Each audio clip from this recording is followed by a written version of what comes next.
nơi năm 553 មុនគ្រិស្តសករាជអធិរាជសៃរសទី2ឬយើងស្គាល់ថាសៃរស the Great បានបង្កើតចក្រភពពេក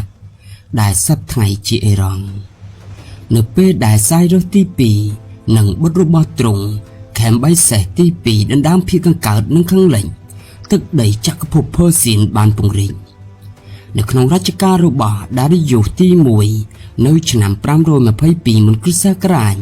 ទឹកដីចក្រភពពេកបានលាតសន្ធឹងលើទ្វីបទាំង3ដែលមានអាស៊ីអាហ្វ្រិកនិងអឺរ៉ុបក្នុងនាមជាអាណាចក្រដំបូងគេនៅក្នុងប្រវត្តិសាស្ត្រដែលលាតសន្ធឹងលើទ្វីបទាំង3ចក្រភពពេកបានបង្រួបបង្រួមនយោបាយយោធាសេដ្ឋកិច្ចសាសនាប្រព័ន្ធគ្រប់គ្រងហើយបានបង្រួបបង្រួមក្រុមជនជាតិនិងកុលសម្ព័ន្ធផ្សេងៗឲ្យក្លាយជាចក្រភពពេកលើសពីនេះការពង្រីកជាបន្តបន្ទាប់ក៏ជំរុញដល់ការផ្លាស់ប្ដូរពីប្រទេសទៅជាចក្រភពកងទ័ពនិងសម្ភារៈសង្គ្រាមបានអភិវឌ្ឍវាបានពន្លឿនការផ្លាស់ប្ដូរអរិយធម៌សម្ភារៈផ្សេងៗរវាងចក្រភពពេកនិងតំបន់ផ្សេងៗជាឧទាហរណ៍នៅក្នុងសង្គ្រាមរវាងក្រិចនិងពេកចក្រភពពេកបានក្លាយជាកម្លាំងដ៏សំខាន់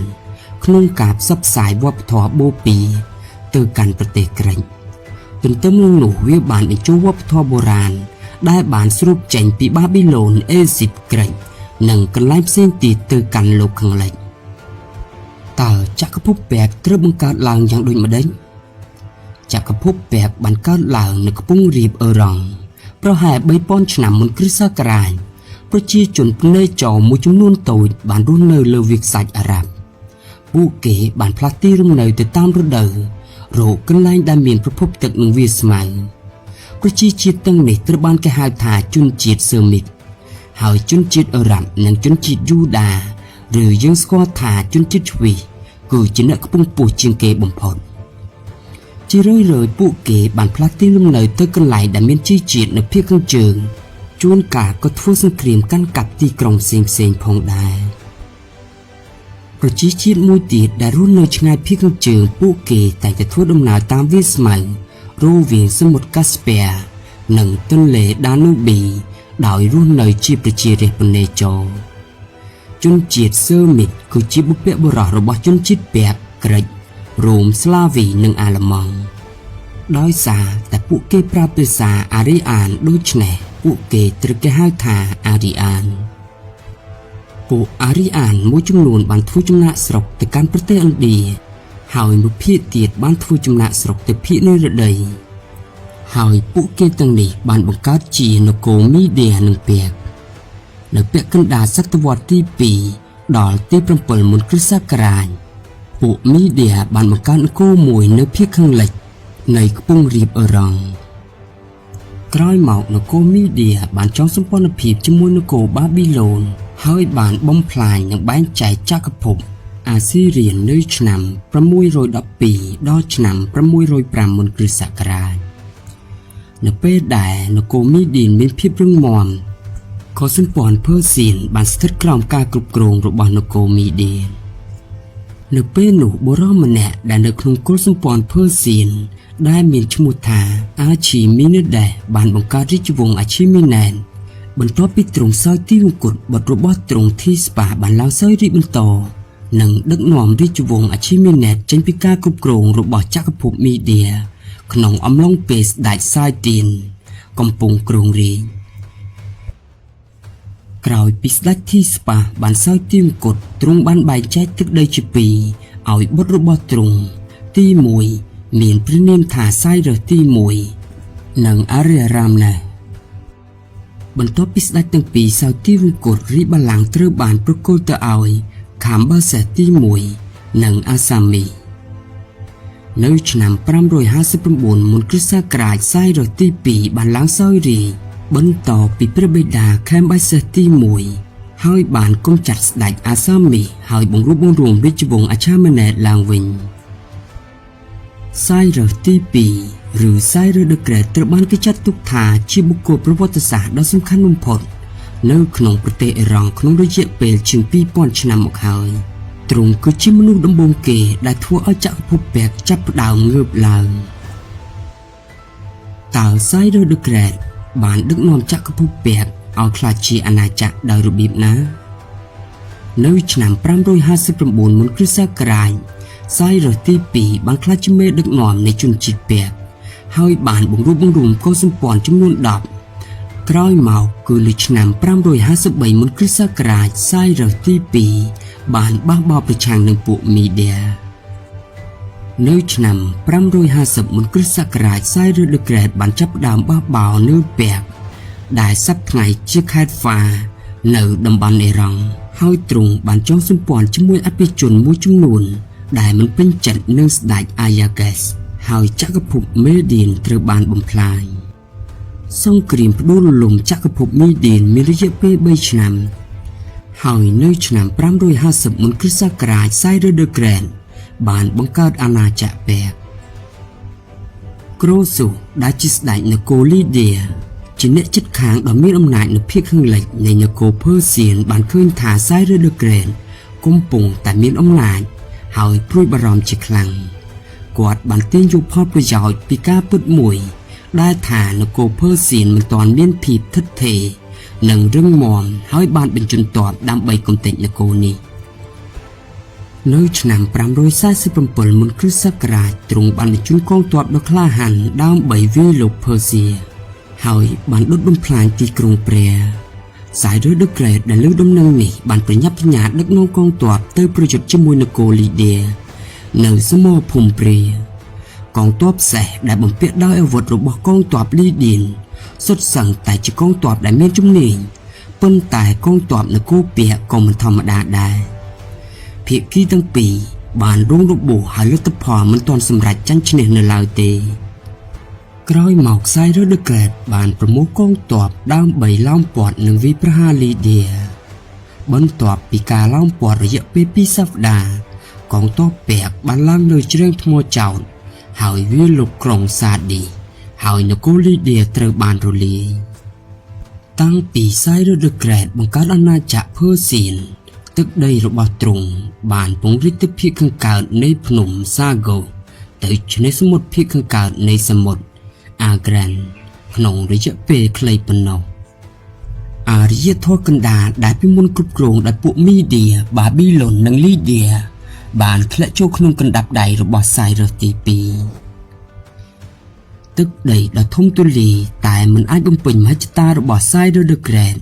ពេលនោះទ្រង់បានរៀបចំផែនការពង្រីកទឹកដីទ្រង់ទ្រាយធំពីបាប៊ីឡូនទៅភាគខាងកើតគឺជាគោលដៅយុទ្ធសាស្ត្រចុងក្រោយរបស់ទ្រង់ដោយទ្រង់ផ្ទាល់បានដឹកនាំកម្លាំងសំខាន់ឆ្ពោះទៅភាគខាងកើតដណ្ដើមយកតំបន់ចម្រុះកសិកម្មនិងកន្លែងចិញ្ចឹមសត្វដ៏ធំនៅភាគខាងកើតខ្ពង់រាបអេរ៉ង់មេទ័ពរបស់ទ្រង់ Harpagos បានដឹកនាំកងទ័ពទៅតាមធ្នេរសមុទ្រអាស៊ីមីណាដណ្ដើមយកនគរកូរ៉ាសានស៊ីស្តានបាច់ទ្រីនិងត្រែនសូស៊ីណាក្នុងរយៈពេលតែ3ឆ្នាំប៉ុណ្ណោះហើយឆ្ពោះទៅកាន់ទន្លេឥណ្ឌូក្រោយមកកាន់កាប់ចក្រភពក្រិចនិងក្រុមជនជាតិភាគតិចមួយចំនួនទៀតនៅតាមឆ្នេរសមុទ្រម្ដងមួយនៅឆ្នាំ540មុនគ្រិស្តសករាជសាយរ៉ូឌឺក្រេតបានបញ្ចប់យុទ្ធនាការរបស់ទ្រង់នៅតំបន់អាស៊ីហើយរៀបចំស្បៀងអាហារនិងការគ្រប់គ្រងយ៉ាងច្រើនសម្រាប់សង្គ្រាមប្រឆាំងនឹងបាប៊ីឡូននៅឆ្នាំ539មុនគ្រិស្តសករាជកងទ័ពពេកបានដណ្ដើមយកទីក្រុងបាប៊ីឡូនដែលជាក្រុងចំណាស់ធំបំផុតនេះគឺជាការបញ្ចប់នៃអរិយធម៌បាប៊ីឡូនបុរាណដែលធ្វើឲ្យចក្រភពពេកក្លាយជាមជ្ឈមណ្ឌលអរិយធម៌តែមួយគត់នៅអាស៊ីខាងលិចបុរាណនៅពេលនោះទោះយ៉ាងណាក៏ដោយសាយរ៉ូឌឺក្រេតត្រូវបានស្លាប់ក្នុងការប្រយុទ្ធជាមួយនគរម៉ាសេកេទាក្នុងឆ្នាំ529មុនគ្រិស្តសករាជបន្ទាប់ពីការសោយទីមង្គលរបស់ទ្រង់បុត្ររបស់ទ្រង់ព្រះនាមខេមបៃសេទី2បានឡើងសោយរាជ្យបន្តហើយក៏បន្តឆន្ទៈរបស់ព្រះបិតាក្នុងការពង្រីកអាណាចក្រពេកទ្រង់បានបើកការសញ្ជេរម្ដងហើយម្ដងទៀតប្រឆាំងនឹងនគរសាយទៀននៅភាគខាងកើតដែលរុញព្រំដែនឆ្លងកាត់ទន្លេអាម៉ូដារយ៉ាដល់ទន្លេស៊ីដារយ៉ា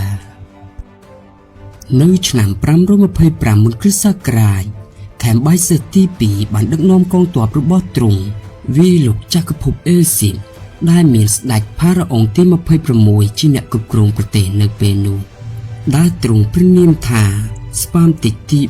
3ហើយសមរភូមិផេឡូស៊ីធ្វើឲ្យអេស៊ីបបានចុះចាញ់ហើយបង្ខំឲ្យនគរសៃរ៉េណេនិងលីបយ៉ាចុះចាញ់ហើយចក្រភពភើសៀនបានពង្រីកទៅភាគខាងជើងនៃអាហ្វ្រិកហើយបន្ទាប់មកទ្រង់បានវាយលុកប្រទេសអេតូពីនិងអាណាចក្រគ្រូសប៉ុន្តែត្រូវបរាជ័យនៅឆ្នាំ522មុនគ្រិស្តសករាជមេដឹកនាំសាសនាម្នាក់ឈ្មោះហ្គាម៉ាតាបានធ្វើការបះបោរហើយប្រកាសខ្លួនឯងជាស្ដេចគាត់បានក្លែងខ្លួនជាបាឌីយ៉ាហើយតាំងខ្លួនជាប្អូនប្រុសរបស់ខេមបេសេសទី2ហើយក្រោកបះបោរប្រឆាំងនឹងខេមបេសេសទី2លោកបានប្រកាសលើកលែងពន្ធរយៈពេល3ឆ្នាំដល់អ្នកដែលចូលបម្រើយោធាហើយក៏ទទួលបានការគាំទ្រពីប្រជារាស្ត្របុរសម្នាក់នេះបានបំផ្លាញប្រាសាទជាច្រើនកន្លែងនិងប៉ុនប៉ងធ្វើកំណែទម្រង់សាសនាខេមបេសេសទី2បានដកកងទ័ពយ៉ាងឆាប់រហ័សប្រញាប់ប្រញាល់ទៅរាជធានីពេលឮដំណឹងនេះប៉ុន្តែទ្រង់បានសោយទីវង្គតដោយជំងឺភ្លាមៗនៅតាមផ្លូវពេលត្រឡប់មកវិញពេលនោះកាមីតាបានប្រកាសខ្លួនជាស្ដេចស្របច្បាប់ក្នុងនាមជាបាឌីយ៉ាហើយគ្រប់ទីកន្លែងទាំងអស់បានចុះចូលជាមួយទ្រង់ម្ដងមួយភាពចលាចលនេះបានផ្ដល់ឱកាសឲ្យដារីយ៉ូសទី1ដែលជាសមាជិកនៃរាជវង្សនិងជាមេបញ្ជាការឆ្មាំងរាជវាំងរបស់ខេមបេសេសទី2មានឱកាសឡើងកាន់អំណាចទ្រង់បានឆ្លៀតឱកាសយកប្រយោជន៍ពីរដ្ឋប្រហារនៅចក្រភពពេកហើយសហការជាមួយអភិជនភើសៀនមួយចំនួនបានសម្លាប់មេដឹកនាំរដ្ឋប្រហារកាមីតាហើយបន្ទាប់មកបានបង្ក្រាបការបះបោរនៅបាប៊ីឡូននិងកន្លែងផ្សេងទៀតហើយបានស្ដារឡើងវិញនៅសណ្ដាប់ធ្នាប់នៃចក្រភពពេកដែលជិតដួលរលំក្នុងរយៈពេលតិចជាង1ឆ្នាំបន្ទាប់ពីព្រះអង្គឡើងសោយរាជ្យព្រះអង្គបានធ្វើសង្គ្រាមធំចំនួន18ដោយប្រើយុទ្ធសាស្ត្រកម្ចាត់ម្ដងមួយហើយបង្រួបបង្រួមចក្រភពពេកទាំងស្រុងឡើងវិញបន្ទាប់ពីស្ថានភាពនៃចក្រភពពេកមានស្ថិរភាពដើម្បីបង្ហាញពីសមិទ្ធផលយោធារបស់ទ្រង់នៅខែកញ្ញាឆ្នាំ520មុនគ្រិស្តសករាជដារីយ៉ូសទី1បានឆ្លាក់ថ្មដើម្បីកត់សម្គាល់សមិទ្ធផលយោធានៅច្រាំងថ្មចោតនៃភូមិប៊ីហ៊ីស្តុនចម្ងាយ32គីឡូម៉ែត្រនៃភាគខាងកើតទីក្រុងកើមែនសាដែលនៅចំបណ្ដារវាងបាប៊ីឡុននិងអេកបាតាណាវាជាសិលាចារឹកដ៏ល្បីល្បាញដែលទ្រង់បានរៀបរាប់ថាទ្រង់ជាស្ដេចនៃស្ដេចរបស់ប្រជាជាតិទាំងអស់នៅក្នុងដំណើរការនៃការពង្រីកជាបន្តបន្ទាប់ការគ្រប់គ្រងទាំងយោធាស្ថិតក្រោមដៃរបស់អភិជនភើសៀននេះមិនមែនជាអ្វីដែលអ្នកគ្រប់គ្រងអាណាចក្រដ៏ធំធេងចង់ឃើញនោះទេដូច្នេះដារីយ៉ូសបានចាប់ផ្ដើមអនុវត្តកំណែទម្រង់ជាបន្តបន្ទាប់ដែលគោលបំណងសំខាន់គឺរំដោះការគ្រប់គ្រងដោយអភិជននិងពួកមេកុលសម្ព័ន្ធហើយពង្រឹងការគ្រប់គ្រងអំណាចកណ្ដាលដារីយ៉ូសបានបែងចែកប្រទេសជា20ខេត្តដែលខេត្តនីមួយៗមានអភិបាលខេត្តម្នាក់ដែលជាធម្មតាជាពួកអភិជនជនជាតិពាក់ឬសមាជិករាជវង្សភារកិច្ចចម្បងរបស់អភិបាលខេត្តទាំងនោះគឺគ្រប់គ្រងកិច្ចការក្នុងខេត្តជំនួសព្រះមហាក្សត្រក្រៅពីអភិបាលខេត្តក៏មានមេទ័ពមួយរូបដែលចាំបញ្ជាកងទ័ពក្នុងខេត្តហើយស្ថិតក្រោមការគ្រប់គ្រងរបស់ព្រះមហាក្សត្រដោយផ្ទាល់ដូចគ្នាក្នុងនោះក៏មានមន្ត្រីជាន់ខ្ពស់ទី3ដែលទទួលបន្ទុកប្រមូលពន្ធចៅហ្វាយខេត្តមេទ័ពមន្ត្រីពន្ធដារមានអំណាចដាច់ដោយឡែកពីគ្នាហើយគ្រប់គ្រងដោយស្ដេចផ្ទាល់ដែលវាងាយស្រួលសម្រាប់ការគ្រប់គ្រងរបស់ព្រះអង្គខណៈពេលដែលអំណាចកណ្ដាលត្រូវបានពង្រឹងដារីយ៉ូសក៏បានកំណែទម្រង់ពន្ធផងដែរហើយចំនួនពន្ធត្រូវបានកំណត់ដោយផ្អែកលើផ្ទៃដីប្រភេទគ្រាប់ធញ្ញជាតិនិងទិន្នផលមធ្យមទោះបីជានេះជាបន្ទុកដ៏ធ្ងន់ធ្ងរសម្រាប់កសិករក៏ដោយតែវាជារឿងគួរឲ្យកត់សម្គាល់បើប្រៀបធៀបទៅនឹងការប្រមូលពន្ធតាមអំពើចិនដោយគ្មានបទបញ្ញត្តិត្រឹមត្រូវលើសពីនេះទៅទៀតកំណែទម្រង់របស់ដារីយ៉ូសក៏ផ្ដោតលើការកសាងប្រឡាយទឹកការបង្រួបបង្រួមប្រព័ន្ធរូបិយប័ណ្ណទម្ងន់និងវិធានការផ្សេង កំណែទម្រង់របស់ដារីយ៉ូសទី1មានគោលបំណងជំរុញការតបជាប់សេដ្ឋកិច្ចការអភិវឌ្ឍពាណិជ្ជកម្មនៅក្នុងតំបន់ផ្សេងៗ